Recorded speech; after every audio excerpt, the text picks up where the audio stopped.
The HTC First is the first phone that ships running Facebook Home. Is the long-rumored Facebook phone worth your time and money? Find out in our review. Hey everybody, I'm Chris Wook.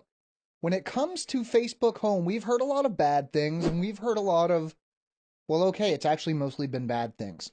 But we'll get to that in a bit. Let's kick off the review of the HTC First by taking a look at the specs. The HTC First packs in a Qualcomm Snapdragon chipset with a dual-core 1.4 GHz Crate processor and Adreno 305 GPU. For memory, we're looking at 1 GB of RAM and 16 gigs of internal storage, but no microSD slot. The 4.3-inch display is 720p HD with a pixel density of around 342 pixels per inch. The primary rear-facing camera is 5 megapixels with 1080p video capture, and the front-facing camera is 1.6 megapixels. Providing the power is a 2000 mAh battery.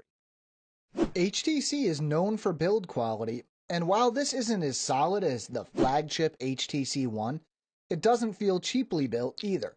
The back and sides have a grippy feel, making you less likely to drop this in the middle of a call. The HTC First comes in a variety of colors, from red like our review unit to white, black, or blue. It fits well in the hand, and the relatively small size of the device makes one-handed operation a breeze compared to a lot of other phones in the same class. Buttons feel sturdy, almost to the point of feeling overly stiff. Unlike a lot of other mid-range Android phones, the display is not a weak aspect of the HTC First. The small 4.3-inch screen size and 1280 by 720 resolution leave us with a pretty sharp pixel density of around 340 pixels per inch, so visuals are much clearer than other similarly spec'd phones.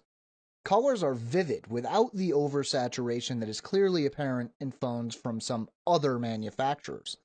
Black levels are good, with the display having very nice contrast. To test the performance, we ran our usual suite of tests, starting with Antutu Benchmark. A total of 10 benchmarks taken at different times left us with an average score of just over 11,500, almost exactly about what we expected from this hardware. Next up was Epic Citadel. In high quality mode, the average frame rate was 54.4 frames per second, while high performance mode produced 55.1 frames per second. Not too bad for 720p resolution. In real-world use, the phone never felt slow, but obviously didn't feel as blazing fast as a high-end phone would. Apps launched quickly and scrolling was smooth. Subway Surfers ran smoothly, though it isn't a very demanding game. The software is where the HTC First takes a nosedive. It runs Android 4.1.2 Jelly Bean, but while it isn't skinned, it does run Facebook Home. Now, it would be easy to call Facebook Home a love-it-or-hate-it piece of software, but looking at the Google Play Store, it doesn't seem like that many people love it at all. For the purposes of this review, though, that isn't exactly the problem. The issue is consistency. Now, while you may not be a fan of TouchWiz or HTC Sense, at least they provide a unified experience. With Facebook Home, it's always apparent that you're running an app on top of stock Jelly Bean. But here's the thing, that may actually be a plus.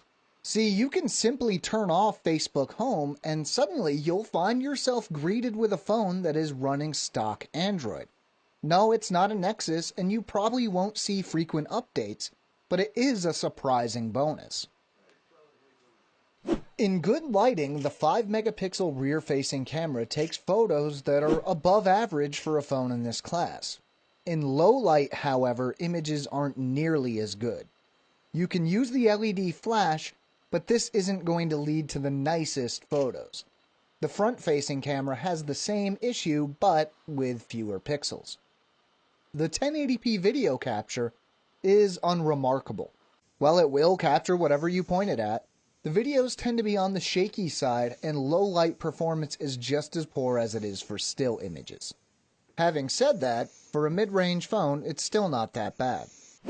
The 2000 milliamp hour battery isn't the biggest we've seen, but is definitely more than adequate for most tasks.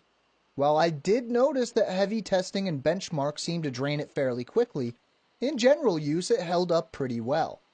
HTC claims 14 hours of talk time, and if you take that to mean 14 hours of moderate day-to-day use, it definitely meets or even surpasses that time. Unfortunately, the battery isn't removable, so if you're looking to carry a spare or pick up an extended battery, you're out of luck. Do you like Facebook? No? Well, then the HTC First definitely isn't for you. The hardware isn't bad, but the general mess on the software side makes it hard to recommend. Sure, you can run stock Jelly Bean pretty easily, but who knows how often it's going to be updated. That said, if you use Facebook more than anything else, this phone might be worth picking up. Want to know more? We have a written companion to this video at AndroidAuthority.com. You can find the link in the description. We have new videos going up all the time, so if you want to stay up to date, make sure to subscribe to our channel. I'm Chris Wook for Android Authority, and as always, thank you for watching.